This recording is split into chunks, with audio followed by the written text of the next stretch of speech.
Hoffman, Everyday Spacer. I'm Jeff Miller, CME Computer and IT Solutions. At Everyday Spacer, we show regular folks how to personally and directly participate in space exploration, science, and astronomy. We're here on Friday nights at 9 p.m. Pacific time, 12 midnight Eastern time, and I guess it's 7 a.m. in Israel, right, Adam? It is.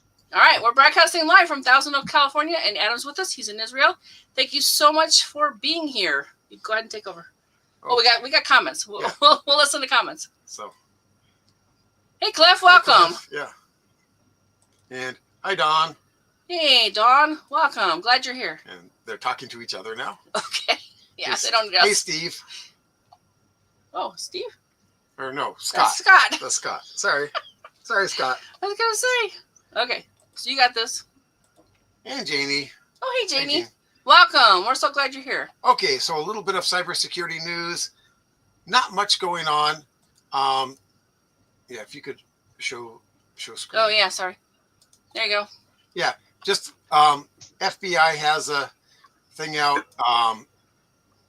Apparently, people are using tech to mimic senior U.S. officials to get people to sign up for things and to basically start discussions and stuff like that. You think it'll get worse with AI and being Well, that's what they are using that now. So great. there's this whole FBI thing.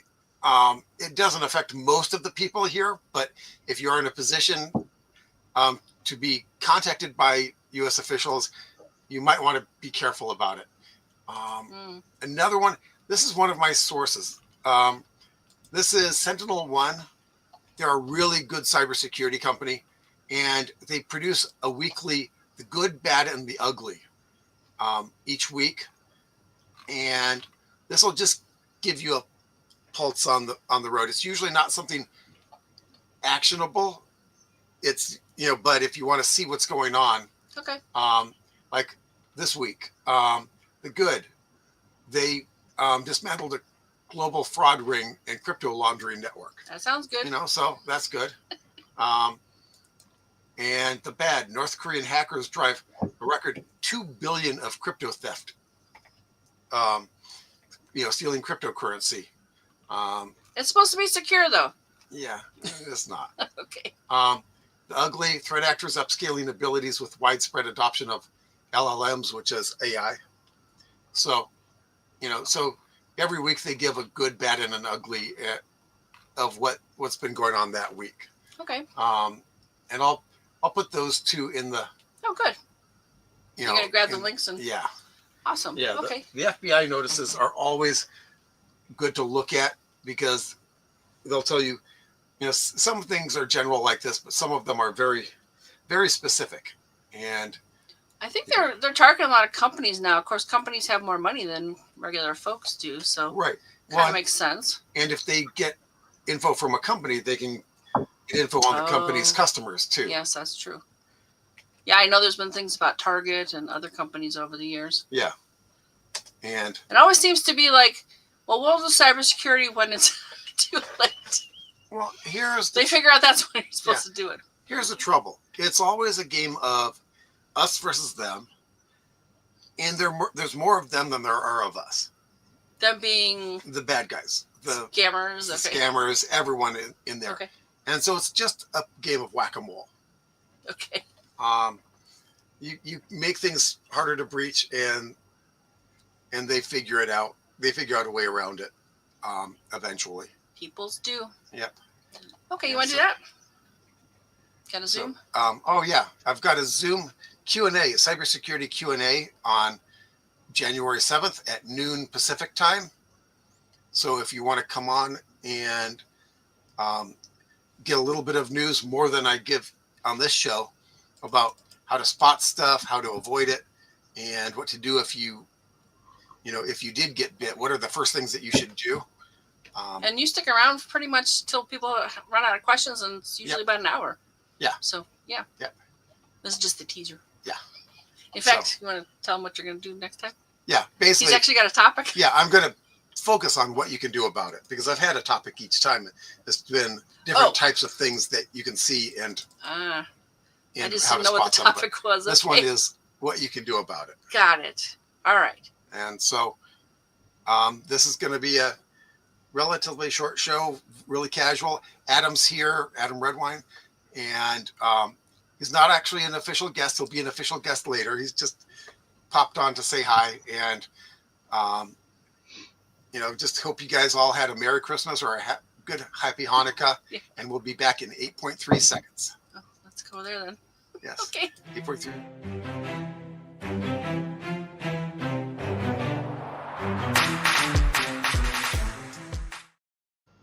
More comments? Yeah.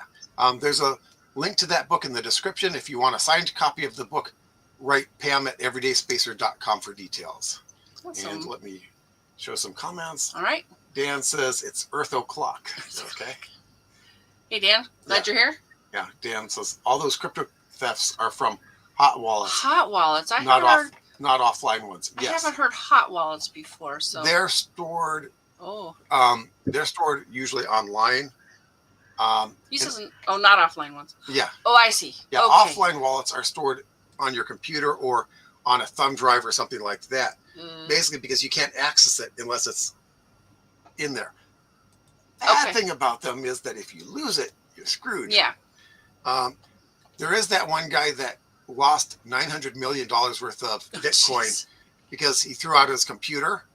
No, I don't know if people know this, but they found the computer and he went to a hard drive recovery place, and they were actually able to get the keys off of his computer, so he got his 900 million back. No kidding. Nice. Wow. 12 years later. It took him 12 years to find it. 12 years. Was it still worth that? It's still a pretty good annual rate. Yeah. Yes. Yeah. Well, no, it was 900,000 12 years ago, or actually 13 years ago now. And so now it's worth at least double that. Holy smokes. Yeah. Okay, so like Jeff said, we'll keep it casual and talk about anything you would like to talk about. It's very rainy here in SoCal, so yeah, if it's short, that's okay. We'll just chill out more. And I'm gonna share a link, and I know Cliff's gonna want to be here with us. We'll see if it works. I know it's hard sometimes, but if you want to come on as well as like Adam is, we just happen to talk. God, what happened? We happened to talk about it before, so I sent him the link by email. But here is the link for anyone who wants to come on and actually talk to us instead of just leave a comment like you have been doing. And so there it is. Hi, Janie. Hi, Janie. Yeah. All right. So, tell us about more about you, Adam. We want to definitely learn about, like you were saying earlier, how many things we could ask you, or sure. And remember Adam was on last week when we had Isaac. He was in the comment section, so. Take it away, I'll give you the very brief version, and then you can pick it where you want to go. So, excellent. Grew up on 50 acres in western Iowa. We had a hobby farm, but my dad was a doctor. And I lived in the same house from the time I was 2 months old until I graduated high school. And then when I did, I moved to Haiti, where I had an aunt and uncle living. Wow. And then when I came back to the States, I went to college in Paris, France, studied art there. I spent the summer in Belgium. And then when I left France after about a year, and I moved to Kentucky, and eventually got a degree in theoretical physics at the University of Louisville. After that, it was 2007, and everybody was talking about the nuclear renaissance, and they were going to build new plants. Mm-hmm. So I decided to get a master's degree in nuclear engineering. I did that at Texas A&M. So that was about 2 years. Lived in South Carolina and then Georgia. I worked at the Savannah River site for 4 years. They do a lot of material handling and processing for the Department of Energy. So I was working in material measurements there. So we were responsible for ensuring that we were able to measure nuclear materials, which is really important when you're processing it. You want to know where your stuff is. I left that after 4 years, and I got a job in Pittsburgh working for basically naval reactor design for a plant up there. I was doing safety analyses for nuclear reactor systems for naval stuff. So I worked on submarines. I can't tell you a whole lot more than that. I used to not even say that, but yeah, submarine nuclear reactors. I did that for 3 years, and then my wife and I decided to move to Israel, and so we came here, and I decided to pursue a PhD. So about 7 years ago, we moved to Israel. I started a PhD in nuclear engineering. The research I did was actually in experimental physics, but I'm in the Department of Nuclear Engineering, so I can talk all about what we did there, what my dissertation is. And for the last 2 years, I have been working as an R&D scientist. I work at a company that develops detector systems for radiation monitoring. So if you go to an X-ray, if you are in a nuclear power plant or whatever, you have equipment that can measure radiation. We design and build and sell those. So that's what I do. So it hasn't been all education. You've done some work in between. Yeah. That's very smart. Yeah. Now, is all of this basically Earth-based stuff, or are there uses out there?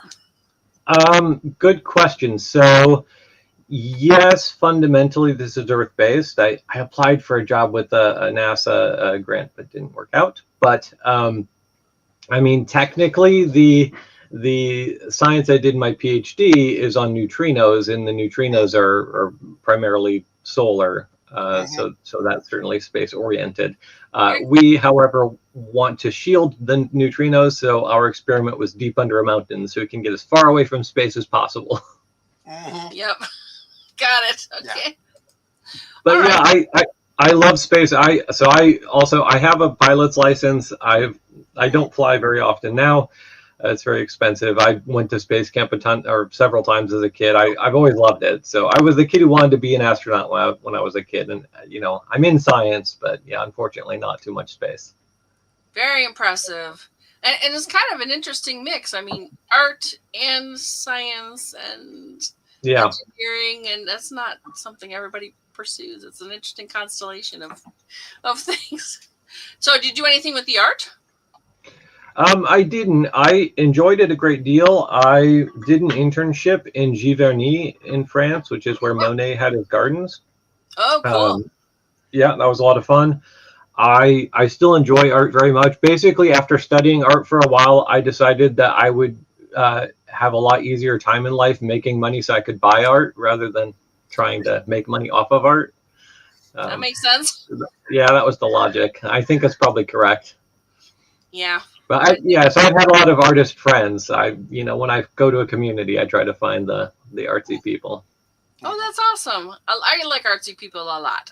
It's just hard to, like you say, make a living from it. In fact, my friend in Canada, she's going to try and do painting for a living. She does these beautiful, amazing, they're like Northern Lights things. And do you remember Bob Ross when he would do his Absolutely. paintings? We have a really good community of artists in Augusta, Georgia. There's some fantastic artists there, and that community, like the head of the art department of the private school there, and some of the art teachers were really fantastic. And there's a guy who does professional ceramics, is incredible. There's some graphic designers there that do really good work. It's an amazing place. Like, it doesn't have much of a reputation, unfortunately, but there's some great artists there. Oh, that's very interesting. Yeah, I wouldn't have thought that place would be good for an artist kind of colony. We do find pockets of them in different places. I know, like out here, there was a First Thursday in a community. Do you remember the city that was down south? I forget. But just all kind of little shops. Yeah. And they open up the first Thursday of the month. Near LA. And they were just a wide variety of amazing and beautiful things, and they did have stuff for sale, so that was nice. I got a couple little things, and I think someone gave me something too. That was really nice. Yeah, and then there's Laguna Beach, which has its own art stuff going. But right, the art festival. Have you ever been to California, Adam? Only very briefly. I do have some family out there. When we were flying to Hawaii, we had an unfortunate plane delay and spent about 8 hours in LA, and that was it. Airport, right? Yeah, exactly, and an adjacent hotel, but yes. Yeah, got it. Okay. Now, fortunately, the thing here is we don't really have that much, quote, weather. Right now, we're getting a lot of rain. It's been raining, well, off and on for today, and then a couple of days previous, pretty steady. But yeah, it's where I am currently. It's the edge of the desert, so for 9 months of the year it's hot and dry. But then in the winter it does rain, so we get it periodically here. Oh, same weather we get. Only pretty you're darn probably a little close. bit more extreme than we are. Yeah, we probably are. They don't build anything for the rain because it never rains. So why would you? So then when it does rain for that 2 months, everything goes to pot. All the electricity shorts out because they just run wires along the ceiling or the roofs and all that. It's ridiculous. Oh yeah, Janie. Janie does. She works on the Rose Parade. You've seen the Rose Parade probably on? Absolutely, yeah, certainly. So Janie's been working on it. I think she said 48 years the other day. The closest art Mm. I'm associated with is the Rose Parade decorating floats. It was raining all day at the barn in Irwin. Oh, they do it in Irwindale. Okay, interesting. So yeah, I was kind of curious for people. How was your year? I know Cliff had a really really rough time kind of recently, but how was your year? What are you planning for 2026? Anything important happen? And really anybody. We love to interact with our audience as much as possible. They've given us some really terrific topics to go and talk about. I have a whole list down at the bottom here, and Sally sent me another video, so we'll have to look at that. We'll see what happens with that one. So Nice. yeah, and go ahead. Yeah, go ahead, Adam. I've been working the last couple of years, and I'm like at the very end of the PhD. Like it's literally just a matter of a couple of signatures. So hopefully within a month or so, I should be officially a doctor. Wow, that's amazing. It's real close. You gonna do something to celebrate? That's quite a milestone. Yeah, I'm sure we'll have a party with friends, but yeah, we'll do something. Dr. Redwine, that's a little bit provocative. It sounds like my dad. He was a family physician. So. Oh, I see. Interesting. It is funny when you're like, I sound like my mother. Wait, what? But this time you'll be a real doctor. Yeah. I won't tell him that. You know that argument, right? Oh yeah. Wow. Yeah. The funny thing is, it's different in different languages too. This kind of confusion is kind of an English-based thing. In a lot of countries, there's a different word for medical doctor, including here. And the education system here is in some part based on the Russian system, where doctor is a high level, but professor is above doctor. Yes. So if you want to be a professor, you do a PhD, and then there's like an additional several year course that you have to get through to be a professor. Oh, to be trusted to teach it, huh? Yeah, exactly. Interesting. So Janie has said Fiesta Productions, Phoenix Artistic Entertainment, 29 floats. Yeah. Okay, we got one from Daniel. PhD, that plays hard to get. I've heated what?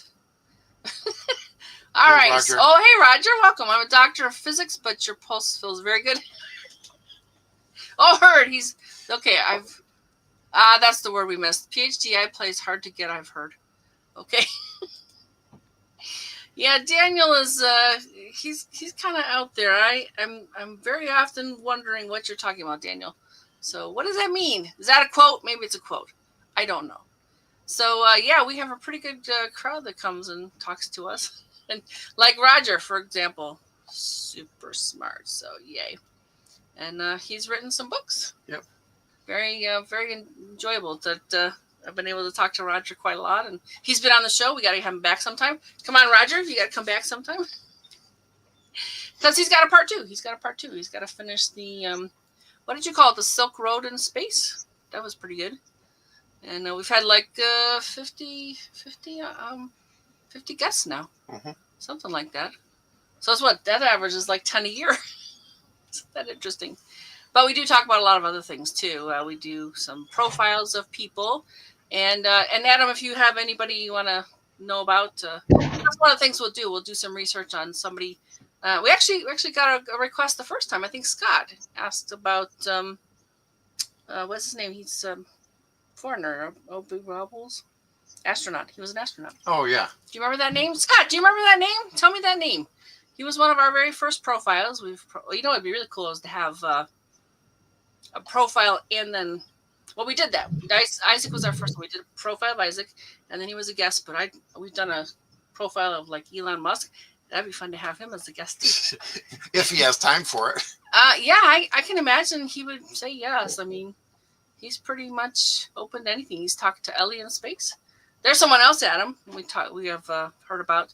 She goes actually on site. She'll go to like SpaceX and talk about things there, and it's kind of interesting. The shorts are really informative, really short, but really informative.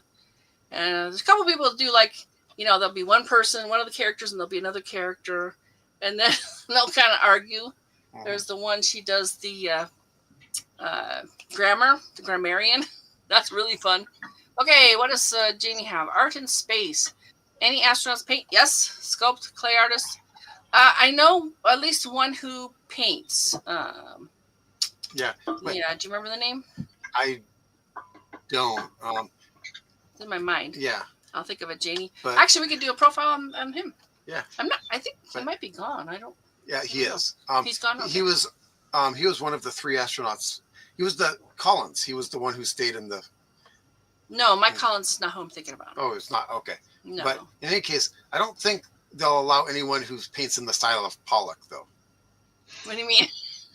Flinging paint around. Well, not on space. I think he does his painting on Earth. Yeah, but I'm just thinking how that would work in 0G. Because we actually had a terrific guest. Peter Thorpe was one of our very best guests, and he does. He'll do all kinds of commercial art, and it's very interesting. He doesn't have a style. You'll look at his like book covers. He does a lot of book covers, right? And you'll see a book cover, and you see another one like, holy smokes, that is a completely different thing. He was a model in the National Lampoon. He's done some other modeling and painting of women kind of thing. And what he does is he hated to get rid of the paint from his contract jobs, right? So he started to just use up the paint in various things. And eventually they became the backgrounds for rockets.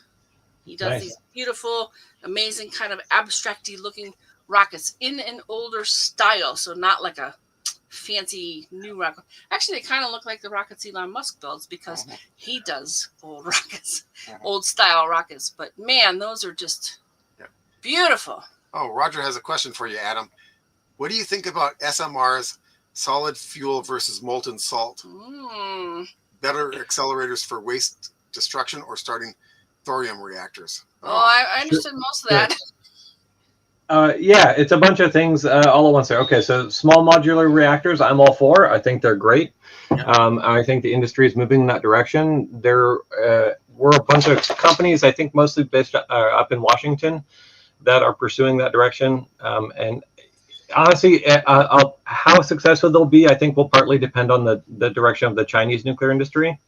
So that's that. As far as solid versus molten, you're mixing coolant and fuel there. Sorry, my dog is going crazy.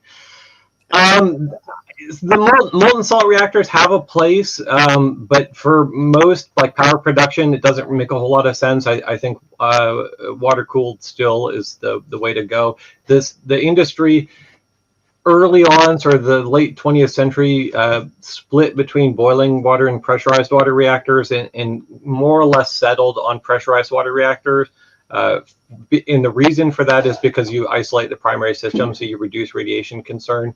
And I think that that's going to continue to be the case. It's a relatively straightforward approach. Thorium, there was a big, like in the popular press, there was a lot of talk about thorium some years back. I'm not convinced. There's no real justification to go towards thorium. People argue that it's cleaner, and I don't think that's actually true when you really dig into the engineering of it. And then I hear people say like, oh, there's so much thorium. Well, yeah, but there's a ton of uranium too. Like uranium is one of the most common elements. It's everywhere, and it's not particularly expensive. And there's so much uranium that like we don't know how much there is because there's no reason to look for more because we have more than we need. So I don't think thorium makes a lot of sense either. We have 75 years at this point of industry experience with uranium, and I still think that makes a lot of sense. And the last point was about burning waste, and that really gets into the reprocessing. which France really, really tried hard to have a closed fuel cycle. I mean, they do, and their experience with Super Phoenix was so bad that I don't know that anybody else is going to pursue it unless the Chinese pick it up. So if the Chinese pick up recycling and go that direction, maybe that's the way things will go. I don't know. The U.S. abandoned that technology because of non-proliferation concerns, and there's a lot of talk in the sort of defense world about nuclear proliferation kind of growing up in concern again. So I don't know. I don't know about. I can't speak to that just because I don't know where it's going to go. But I think I hit all those points. Yeah. I just realized that would be a pretty good show with you and Roger just talking about stuff, and the rest of us going, what? Hey, wait, cool. I love it. All right, we do have a couple more comments for you. You got them? Yeah. Janie. So, neat idea. I have a feeling that anything we find out there, at least for a while, is going to be too valuable because it's out of the gravity well, and we're going to want to reuse it as much as possible. Now, at some point, and I don't know, Adam, if you know what Watts Tower is. No, I don't know Watts Tower. In South Central Los Angeles, there is sculpture, and it's basically these very large, tall, they kind of remind me of jungle gyms that kids had when they were growing up, when I was a kid. And they're basically considered art at this point. Yeah. It's kind of like the repurpose of, Yeah. I don't even know what all was there. Maybe Janie knows. Yeah. Repurposed basically industrial waste, not like toxic stuff, but like from buildings, like leftover girders, leftover pieces. Okay. I sort of know what it looks like. Maybe we can rustle up a picture of it. Yeah. So Dan says 3I Atlas comes from a region of space where stars are orbiting the Sagittarius supermassive black hole at 10% the speed of light. So they are experiencing significant time dilation. Yeah. So if it is a von Neumann probe, it can return to their civilization in a lifetime. Well, there's a thought. Okay, I found 10% the speed of light doesn't give you enough time dilation to make that much of a difference. To and from Sag J star from here is that's an awfully long way. Yeah. Even 3I Atlas is going fast, but it's not that fast. Yeah. It's still going to take a long time. Yeah. All right, I did find the Watts Tower thing. So Roger says, hey, good job on answering his questions. Yeah. And Cliff. Chris Kelly is a fantastic artist that does Apollo and, showing my screen. Sorry. Okay. Chris Kelly is a fantastic artist that does Apollo and space work and has done some of your stamps. And his famous father did the 69 first man on the moon stamp. And he is always contactable. Oh, well. That's good to know. Thank you, Cliff. Really appreciate that. Yeah. All right, so I did find the Watts Tower just so everybody... Where'd it go? They've changed things here, so... Well, no. Just hit the square on it. Oh, will that do it? Yeah. So, as you can see, it's just this kind of scaffoldy looking thing. This is probably a pretty good view here, this one. See, can you still see that? Oh, wait. Well, nope, never mind. Yeah. It gives very Sagrada Familia vibes. Yeah. Yeah. So there's an idea. So people know. Yeah. Because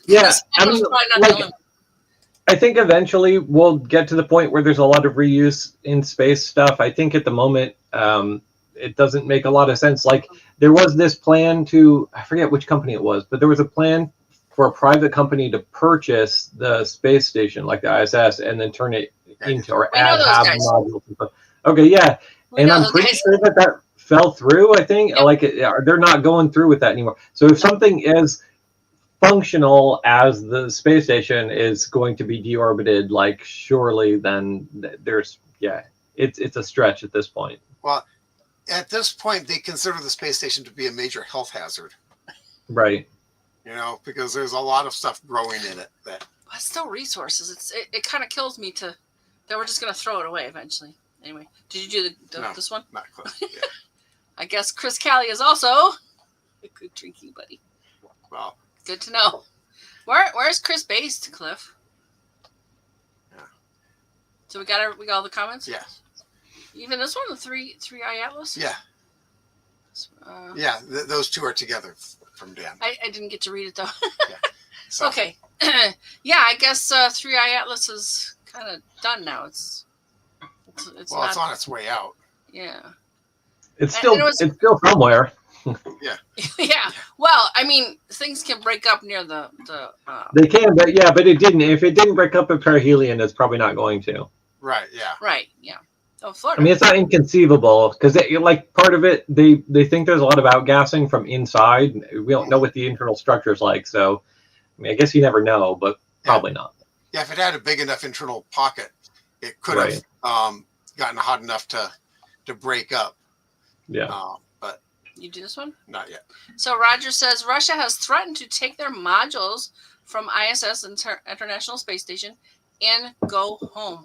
That would be interesting. Would the thing fall apart? No, it just, they'd have to block off. Yeah, it wouldn't be incredibly useful because different countries did different pieces of it, like power modules and stuff like that. I just don't know how, connective, it's, I think their stuff is all on one side. Yeah. And there's not that much time left. I mean, how much longer do they have scheduled work on the ISS? Not very long, I don't think. No. Like maybe a couple of years or something. Yeah. Did you do that one? Not yet. Here we go. Dan says at 10%, the speed of light, time dilation is present but very slight. For every 100 seconds passing on a spaceship, only about 1.8 seconds are lost compared to Earth. Yeah. Okay. Yep. So 10%. Yeah, the speed of light is not a huge. In Interstellar, where they had very close to a black hole, that was significant time dilation. Yeah. Right. Which, surprised that they weren't spaghettified when they were that close. But hey, yeah. Sometimes. Well, it depends on how big the black hole is, right? So if you get a big enough black hole, then it's because spaghettification is a question of the gradient. Yeah. So if you get a big enough black hole, the gradient's shallow enough. Yeah. Okay. Yeah. Okay. All right. Great. This is intercepting Jupiter next. Interesting, because that's a big gravity well. A lot of things. Jupiter protects us from a lot of things that come into the system, near Earth. True, but it also flings things in. It's a mixed bag. Yep. Yeah. But there's a lot more out than there is in. So true. It's a net positive. That is, I agree. It is.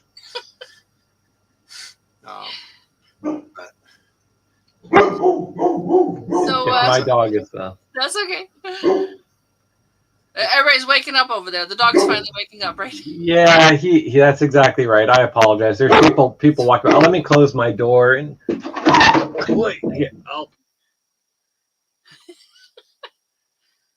It's fine. That's okay. We like the critters. We're kind of cat people ourselves, but dogs. He wants his morning walk. Yeah, we don't have. We definitely wouldn't have space for your dog. No. Yeah. Oh, he's a big one. Janie says sounds like a German Shepherd. Well, we got to see that doggy. I don't think he's a Cane Corso. He's like 100 pounds and he's got a lot of bark. That's fine. So I just want to put it out there. I plan to. We'll see how it works out. I plan to visit the office tomorrow to finish building my new telescope. I'll send some messages out if I actually make it there. And if you'd like to join me, I'll probably do a live like last time. Because I've kind of learned some things. I went over to the place I bought the thing. I talked to the manufacturer. I did some checking and checked their video. They got out right at the part I need. And then Kent has been following up. He's been asking me how it's going. I wanted to get there last week. I wasn't feeling great. So I really want my telescope finished, and we're gonna do a first light party at the office, I think so. And I don't know that anybody here is in the area, but if anybody is, we'd love to see them over there. We'll have a first light party, look at the moon and the sun, I hope, and maybe have some snacks. We'll see what happens. We got another comment, right? Yeah. Well, Dan, how many nukes does Israel have nowadays? Well, here's the thing, Dan. If they have any, they're not going to say. If they don't have any, they're not going to say. That's yeah. What happened to that? What happened to that? We kept our state secrets secret. I don't know what happened to that. Yeah. Everyone wants to know everything all the time now. Yeah. Yeah. Did you have a comment on that, Adam? I was kind of No comment. no comment. No, That's right. Good. Yeah, I'm not that exciting. I do commercial stuff, so Yeah, it's good. We need commercial stuff. Does Israel have nuclear reactors? So we do actually, and this is public, so you can look it up on Wikipedia. There are 2 reactors in Israel. There is one that's a place called Sorek. It's just south of Tel Aviv, and they do basic science stuff. They do a lot of, or at least my understanding is the last recent years they've been looking at high Z materials, so looking for evidence of elements in the island of stability, which I don't know how familiar you guys are with that. Yep. I'm happy to give you a whole lecture on nuclear physics and all this. But I Maybe think that's where they're going when you're on your episode. Yeah. Yeah. And then we have a reactor that is down here in the Negev called the Negev Nuclear Research Center or something, I think is the name. I'm not entirely confident what it is that they do there. It's more research stuff, but like I said, you can look it up on Wikipedia. So yeah, but not for power generation then, huh? No, not for power generation. All our power is most of it's gas, I think, and then coal. But there's quite a bit of solar here. Maybe not as much as we could do. We have a solar thermal plant, which is somewhat unusual. Yeah, where you have a whole field of mirrors all directed towards a collector at the top that gets super hot and boils. It's kind of neat, but it's so bright you can't look at it, and so all the people who live in the area really hate it. Yeah, we had one here in California. I remember when I came here, I saw it, and the mirrors were not focused. There were 2 spots, and it looked very strange because all these lights were focused in 2 planes. It almost looked like dancers. It was very interesting. Is that a salt slurry that's heated up? Honestly, I don't know. It was a prototype plant. They were planning on building more of them. There was, I think, a project to build a bunch in North Africa, and this was part of that.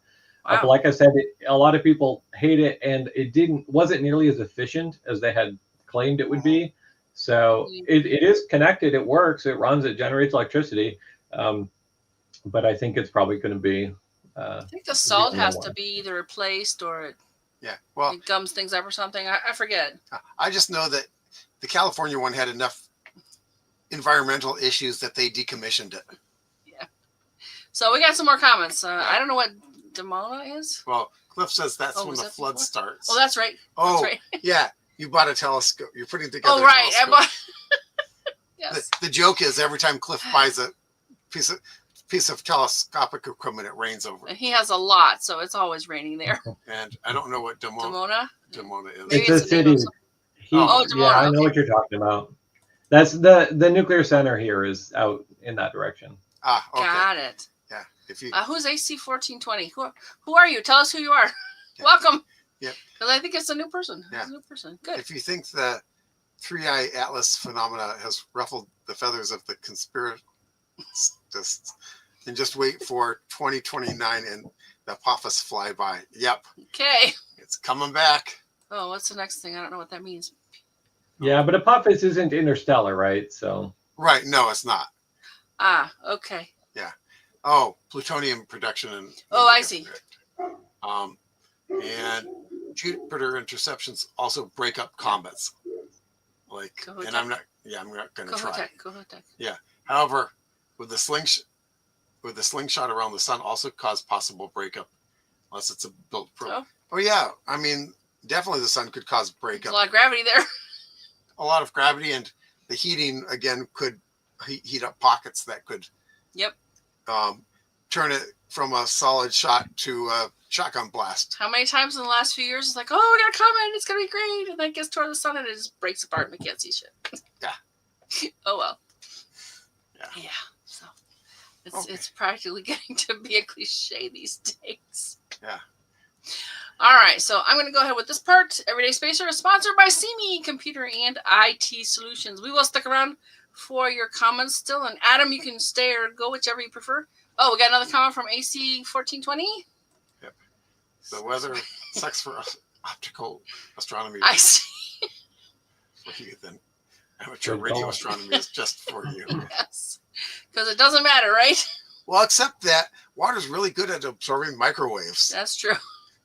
So that kind of sucks too. The atmosphere has some holes in it, which Yeah. you gotta point the things right in the right frequency, basically. Yeah, I deal with sometimes direct radio links for for people getting on the internet. And, interesting. Yeah, it's gotten better because they're using different frequencies now. But 10 years ago, anytime it was misting or raining, same size, it goes right? away. Yeah. Oh my goodness. It just goes away. We got another. What? Okay. Some theorize that JFK may have been deleted for insisting on inspections on the plutonium breeder reactor near Monet. That's pretty conspiracy theory out there, I think. I would put that up with the Three Eye Atlas people. Yeah. Okay. Yeah. There are much more plausible reasons for conspiracy to kill JFK, but yeah.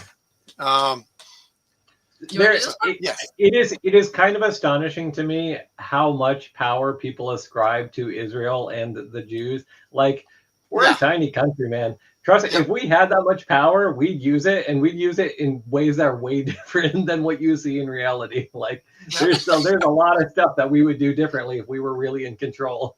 Yeah, I love it. How big is it, like, compared to a state in the United States, for example? New Jersey. We're right about the same size as New Jersey. Yeah. I mean, it's 9 million people. And I don't really see New Jersey wagging the American tail. Yeah, and just 9 million. LA County has 12. Yeah, we're 9 million people. Yeah, so we got more comments. You wanna? Yeah. So water doesn't absorb. Okay. Oh, okay. Not for that line. Yeah. I know there's spots we did an episode on it, I think. Yeah. Okay. So there are gaps in there. So yeah.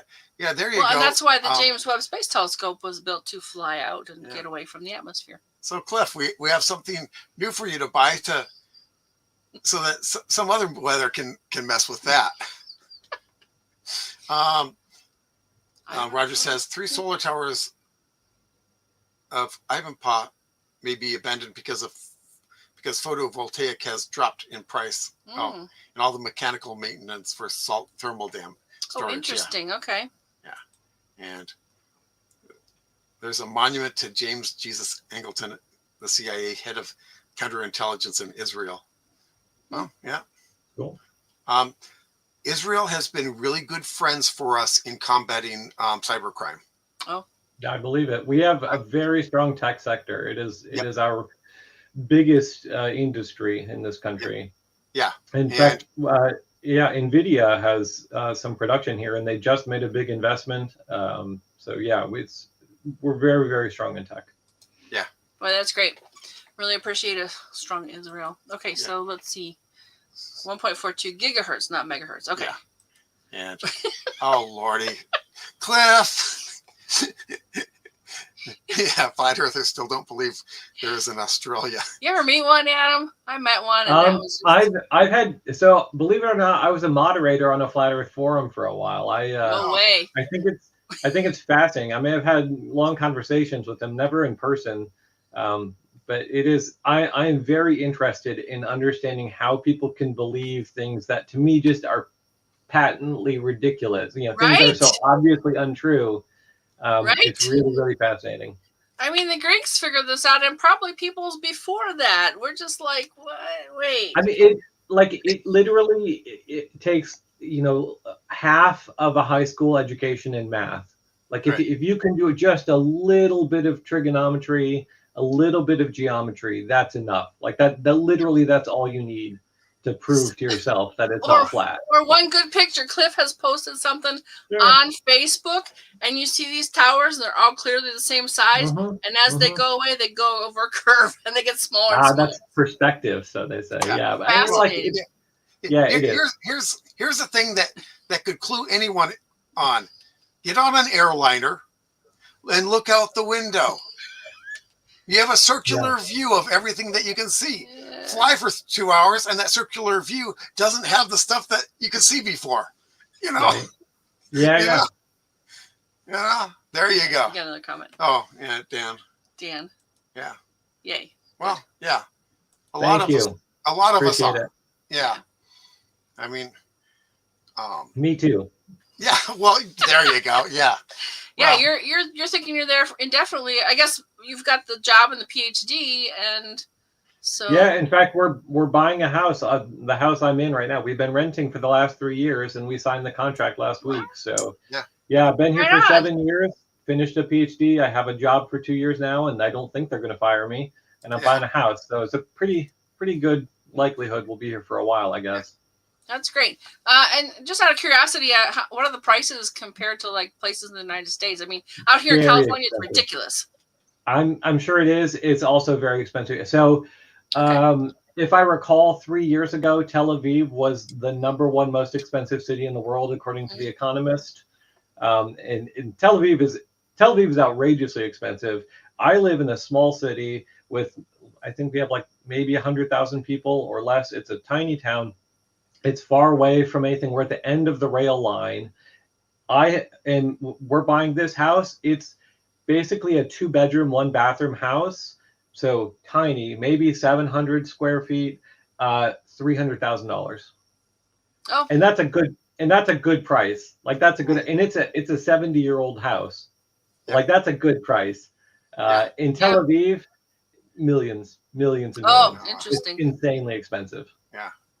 Yeah, I come from Northern Ohio, and like you could buy the governor's mansion for what a little tiny house costs here.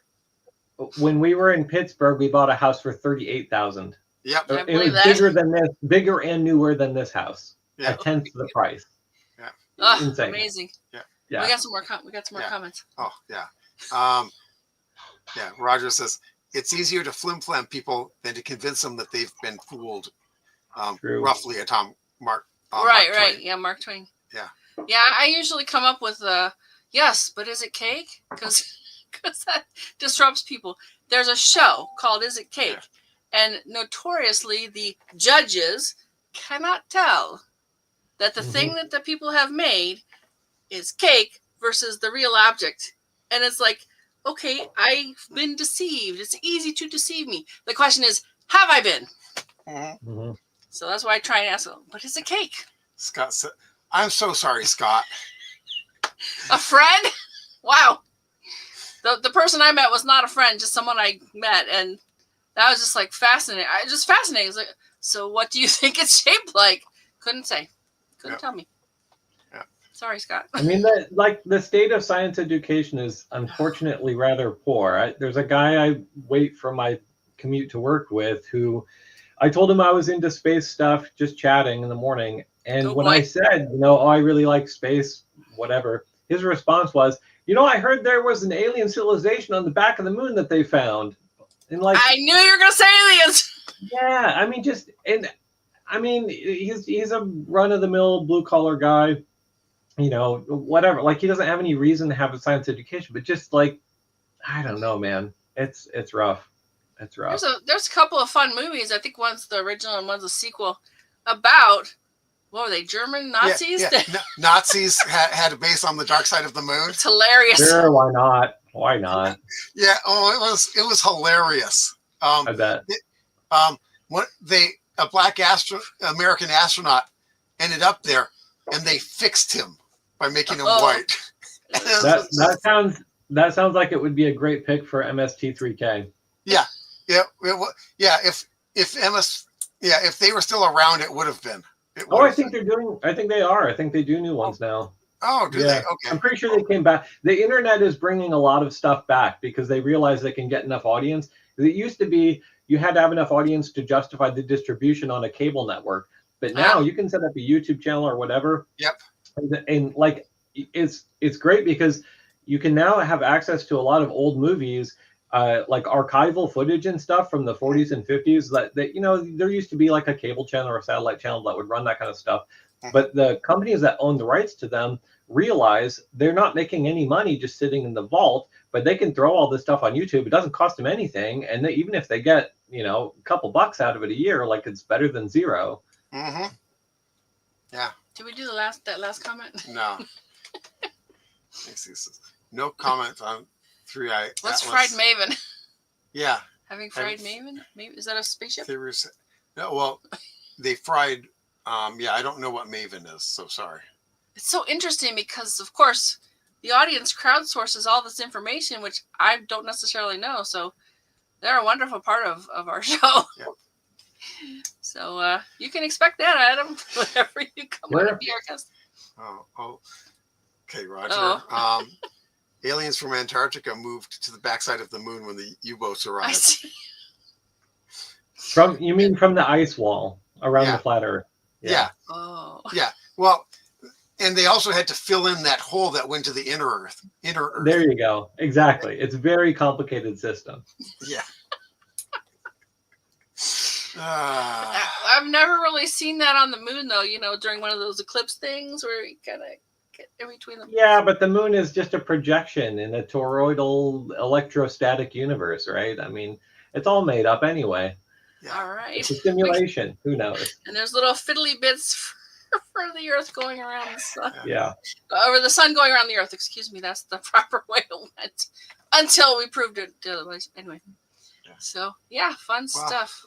Well, willful ignorance is alive and well. Yeah, really. I mean, I don't get that when somebody actually plans to be that way.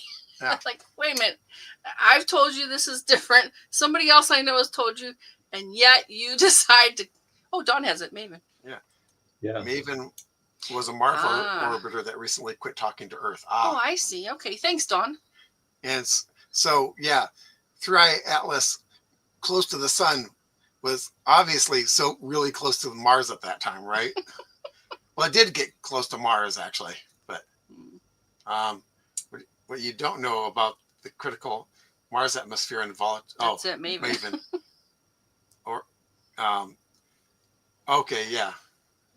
DSN? DSN? What's DSN? To the, Deep Sky Network. Ah, good. And Cliff says, I played on a string. Yeah, there you go. That's the moon. Well, it's an interesting time to be alive because we do have these people who think this way, and then we make all these wonderful discoveries and launch to the moon. And and I keep thinking about my great grandmother was alive before cars, and she watched Apollo. My grandmother was. So that was, I mean, it was what, 60 years, something between the first manned flight and landing on the moon. That's astonishing. It's really incredible. Yeah. For that kind of acceleration in that span of time. Yeah. Wow. Just spin your head around. Yeah. Good stuff. Yeah. I'm loving it. Oh, we got another one. Oh, okay. Oh, that's right. Interesting. There's the conspiracy. Okay. Okay. Yep. That's right. And it saw a white dot. That's about what it saw with 3i Atlas. Well, it wasn't really intended to do that work. No. It was around Mars. That's right. We talked about that. Yeah. It was around Mars. It was supposed to point at Mars and look at Mars, and Mars would be big, and Mars would be close. Yeah, and Mars was much brighter than what they were trying to see on 3i. Yeah, I remember seeing those pictures. That's right. So. I forget stuff. Oh, okay. Yeah. Don says, the Atlas Comet is an excellent opportunity for astronomers. Yeah. And maybe the sun is the first star it approached. Oh, interesting. That would be. Yeah. Okay. I mean, honestly, it would explain a lot of the outgassing. The ratios of the gas that's coming off of it suggests that it had very little evaporative, time. Although, honestly, I think it was Fraser Kane on a week ago or something featured a piece talking about how some of the observed gas ratios might actually be due to its extended period in deep space, where exposure to some of the radiation can produce some weird isotopic ratios. But it's fascinating. Yeah. Well, the more we see, the more we learn. I mean. Yeah. Right. Well, and when Vera Rubin comes online soon, we'll see a lot more of them. Yeah. It's basically online. I think like June, July was first light. Yeah, well, but there's always a moratorium on the data release, right? Until because they get the whoever. No, got the we've been time. getting some stuff. Zooniverse, does crowdsourcing. Oh, really? Okay. Yeah, and we've had a couple of Zooniverse projects that were based on Reuben data. Oh, nice. Yeah, I should check that out. It's been a while since I've been on Zooniverse.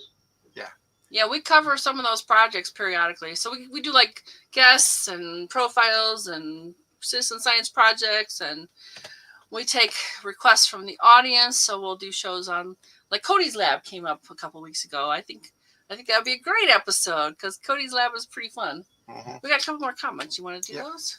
Yep. And then we should get to if the in space this week. Right. Yeah. Okay, Cliff. They've flown helicopters on Mars. Now that is amazing. Yeah. And I thought it wasn't going to do more than one or two flights, but man, it went crazy. It went like some 70 or something, I think. Well, they always overbuild. I mean, that's true. That's true. That's the thing. So an author whose name I cannot. Oh, that's Roger. Whose name I cannot remember wrote in an 1848 account of an Antarctic passage to an inner Earth. Yeah. Oh. Then he spent the rest of his life trying to convince people that it had all been a joke. Oh boy. Yeah. Yeah. I mean, the Jules Verne's passage was through the Arctic, I think, right? And, I don't remember. I know they came out of a volcano at the end, but I don't remember where they went in. I thought it was in the Arctic. Yeah. I don't think it was Antarctic. No. Well, no, it could have been Antarctica because for a long time the Arctic Circle covered both poles. It was the name for each pole, and they only started calling it Antarctic. When travel became much more common, and they wanted to be specific. I didn't know that. Yeah. Space radiation causes what's called spallation, converting elements to different isotopes. Yep. And how can we explain the three-eye atlas anti-tail and the symmetrical jets immune to solar wind? And actually, they already did explain them. In fact, we talked about it in the first three-eye atlas episode that we did. We're seeing an old tail from it because it's been moving relative to us and relative to the sun. So the anti-tail, what they said was it had moved back over its visual path from us. And the sun was still lighting up that tail when it crossed back over the path is what I read. I don't know, I don't know. That's what I read. So I like doing a lot of research and I love doing new topics and stuff, but remembering stuff, that's a him thing. Lord help us all if you're relying on my memory. We got more. More. Roger. Volcano in Iceland. There you go. Okay. There you go. Yep. Went in a volcano and came out. Yep. Oh yeah. I saw that he posted that update. Yeah. I haven't watched it yet. Yeah. Haven't watched it yet. Yeah. He did a really neat one about this crazy plant that sort of acts like a fungus, but doesn't have roots. It doesn't have doesn't do photosynthesis. It's very ancient. But it is a plant. It is a plant. Yeah. Not fungus. It's a crazy, crazy thing. Yeah. Some of the oldest living, like before trees, even maybe. Yeah. I think he does whatever hits his fancy. I think he does stuff every day, pretty much too. It's like that's amazing to me. Yep. Nope, we got another one. Okay. Oh, Italian. Okay, yep. I think that's right. Italian volcano. Yeah. God, it's been years since I've seen that. Why don't you do that quick?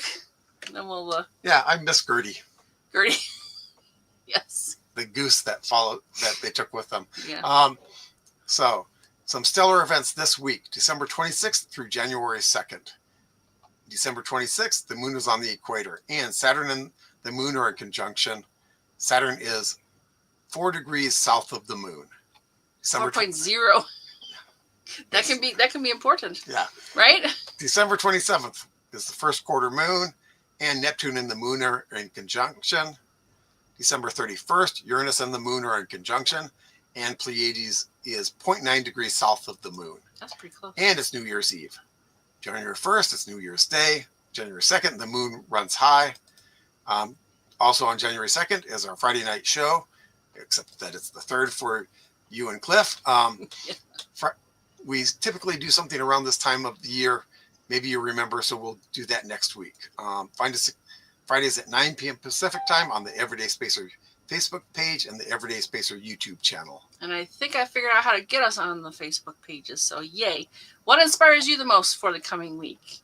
We'll stick around, but if you or someone you know has done something interesting involving space exploration, science, astronomy, we'd love to share our live. Join us again next Friday, January 2nd. Happy New Year to you, and we're going to do a review of space stuff involved in the past year in 2025. We usually do by like now, but so close to the holiday, we decided to do just kind of a hangout. We got like three comments, don't we? A couple, yeah. Okay. Dan says, NASA Thru Atlas narrative seemed quite inadequate. Well, quite frankly, there's a lot of stuff that we don't know, and people don't like hearing that answer. But I don't know is a perfectly valid scientific answer. Yeah. I love that answer. I don't know. Or wow, like we got more to study. Yeah. And black AC fungus says black fungus is defying nature inside Chernobyl's nuclear ruins, literally absorbing radiation. It doesn't really define nature because it's power. Yeah. Because it is natural. Yes, I agree. But yes, something radiodurans is the name of that. It is fascinating. There is bacteria that does live off of radiation, so it's not unknown. Right. It's so. I mean, in a technical sense, all plants live off of radiation. I mean, sunlight is radiation. Yep, exactly. Yep. And thank you, Cliff, and thank you, Janie. Yep. We really appreciate our audience, and thanks for being with us, Adam. We'll have you on again for an official guest show. Definitely. But we had Cliff and Janie, and we still don't know who AC is, do we? No. And Dan, and Daniel, and Scott, and Roger, Dawn. And hey, where's Naomi this week? Yeah, we usually see her too. And we miss you, Naomi. I didn't see Sally either. Nope, Sally's kind of new. We don't know if she's going to be a regular yet. And Janie's here. Janie's here. All right. I think we got everybody. Yeah. It is always a better show when you're here, and we have a guest that's even more terrific. All right, we got one more. Yep. Oh, Naomi. There's Naomi. Hey, Naomi. Thank you, Naomi. You as well. Yeah. All right. Anything else from you? Nope. Yeah. Any last words, Adam? Nope. I look forward to being on. Good question. Awesome. Right. Well, we'll have more words from you the next time. Yep. Thanks for having me. Have a good one. Thanks, Adam. Thanks for being here. Folks, have a great week. We'll see you on January 2nd. Good night. Good night.